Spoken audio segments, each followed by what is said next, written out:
Tomato মানে এ to Z সবজি slice হবে, এ টু জেড স্লাইস হবে, গোল গোল। এখান থেকে কাটবো সব, স্লাইস করতে পারবো। এখান থেকে ক্যাবেজ বাঁধাকপি কাটবো, ভাজি হবে, কাটবো। এখানে বেগুনি স্লাইস হবে, এখান থেকে সবকিছু স্লাইস। এখানে ডিজাইন হবে, সবজি প্লেন। একবার যাবো সোজা, দাগ হবে, এই দাগটাকে বাঁকা করবো, ডিজাইন সোজা বাঁকা, সোজা বাঁকা নেট হবে। আলুতে চিপস হবে, গাজর আপেল সালাদ। ভাজির জন্য শুধু সোজা, ঘোরাইতে হবে না, চাপ দিতে হবে না, শুধু সোজা সোজা গেলে ভাজি হবে।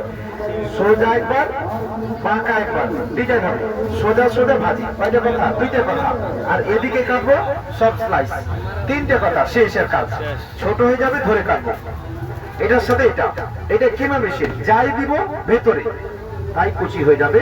এর ভিতরে পেঁয়াজ, মরিচ, আদা, রসুন দিয়ে শুধু চাপ দিব। এটা মনে থাকার দরকার নাই, মার দিব, তাহলে কুচি হবে। আদা, রসুন, পেঁয়াজ, কাঁচা মরিচ, বাদাম, ধনিয়া, পুদিনা, পালং কুচি হবে, সব মশলা কুচি করবে, যাই মন চাই। এটার সাথে বোট আলাদা 300, আলাদা 400, আলাদা আলাদা 700, একসাথে 200 ছাড় 500। এটা হচ্ছে 400, এটা 300, 700, একসাথে 200 ছাড় 500, দুইটা ফ্রি। এটা কাটবে ম্যাকারনি, কাটবে না একটা দুইটা, অনেকগুলো একসাথে কেটে আবার কাটবে।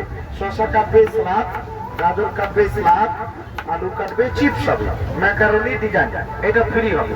সাথে এটাও কাটবে, এটা দিয়ে ফুল বানাবে শাপলা। ফার্স্ট টাইম কাটবে ভি, একটু ছেড়ে কাটবে ডব্লিউ, মিলিয়ে মিলিয়ে কাটবে, হবে ফুল। পেয়ারা হবে, আপেল হবে, টমেটো হবে, লেবু হবে, মালটা কাটবো, এটা করে যাবে শাপলা।